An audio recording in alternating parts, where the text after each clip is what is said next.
Tourism in Las Vegas is in a big slump this summer, costing the city billions of dollars. A rather large market with the Canadians. It's gone from, a faucet to a drip. And some properties say that they are rolling out promos as well as clearer pricing to try to end the year strong. The trouble started long before the doors ever opened.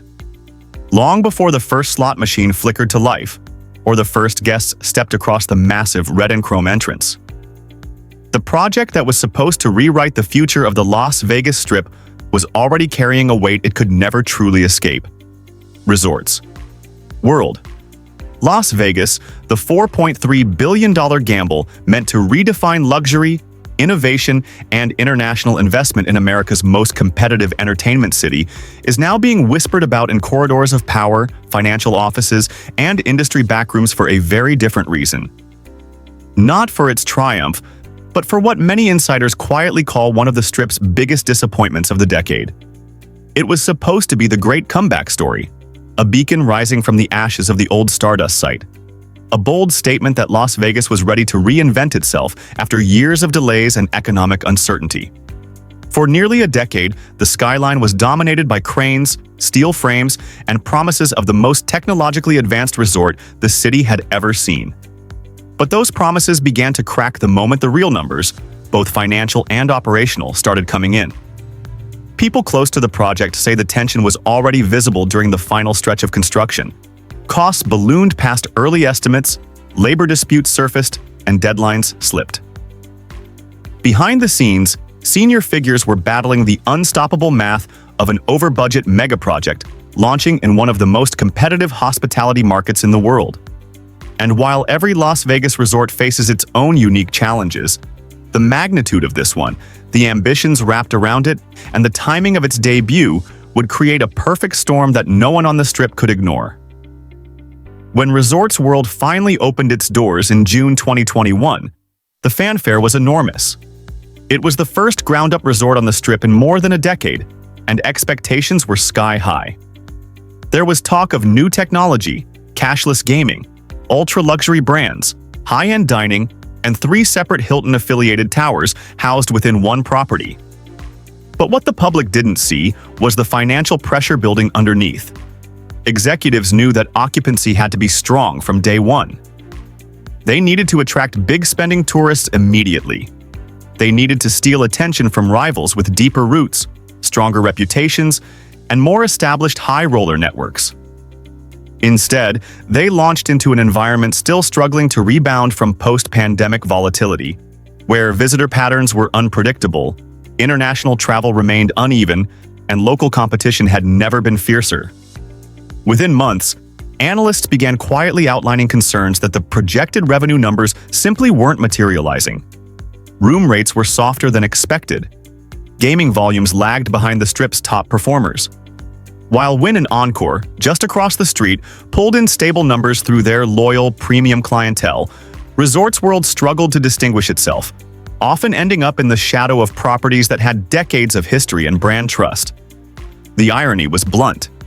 The newest resort on the Strip was already fighting uphill against giants whose reputations were cemented in the minds of the very customers Resorts World needed most. Then came the lawsuits. They didn't just hit the headlines. They added a heavy layer of public scrutiny to a project already battling early-stage underperformance Wynn Resorts, filed a lawsuit claiming that Resorts World's design had copied architectural elements of Wynn and Encore.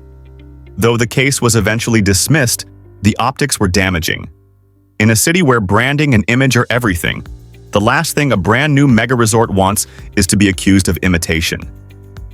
Meanwhile, other legal battles surfaced over construction payments and contractor disputes, revealing a deeper pattern of strain behind the red facade. Insiders say these disputes were symptoms of a project that had been racing against its own towering scale from the beginning.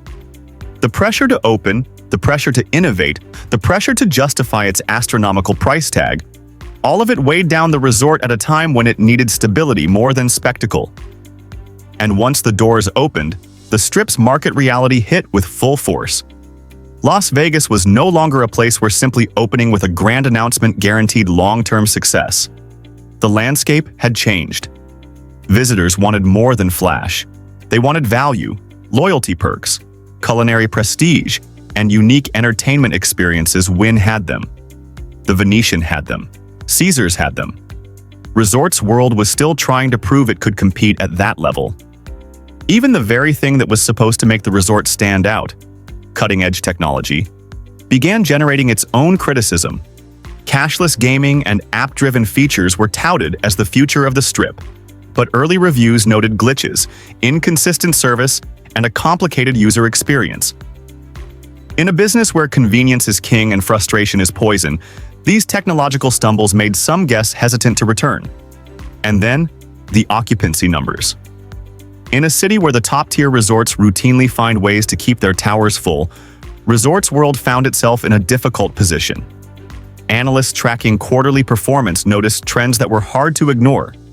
Despite massive marketing campaigns, occupancy lagged behind expectations, and room rates often had to be reduced to stay competitive. That's not unusual for a new resort, but when billions of dollars are at stake, even small misses turn into seismic financial problems. Entertainment, one of the Strip's most reliable engines, didn't give the lift many hoped for either.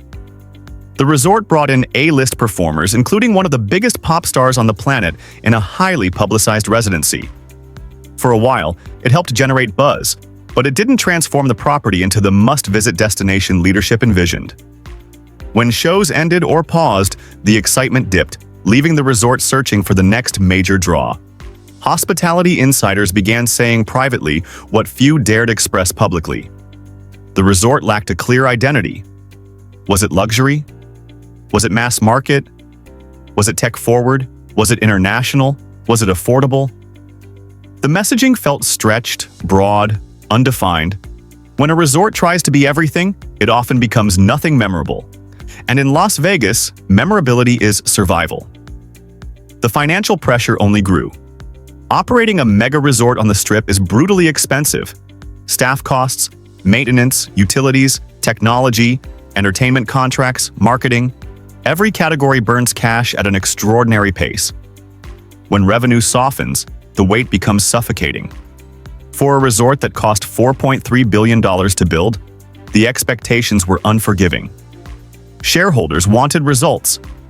Analysts wanted growth. Competitors continued raising the bar. And then came the criticism from within the industry itself.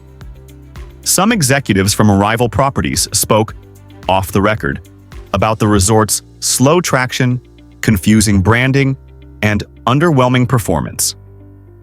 Others pointed out that the resort was built on a part of the Strip that had been struggling for years to capture foot traffic compared to the hyperdense central corridor around Bellagio, Caesars, and MGM Grand. Even the Drew, another massive project once planned for the same North Strip zone, had collapsed before opening. That part of the Strip was always a gamble, and Resorts World was now carrying the burden of trying to revive it, almost on its own. What made the situation more dramatic was the global scale of the investment. Resorts World Las Vegas wasn't just another American hotel. It was backed by Genting Group, a powerful multinational firm with deep operations across Asia. Investors in Malaysia, Singapore, and beyond were watching closely. For Canadian audiences, the story held weight as well. Many Canadian travelers and investors follow Las Vegas trends closely, and the city's success or failure influences tourism, markets, and entertainment partnerships across North America. A stumble this large sends ripples far beyond Nevada.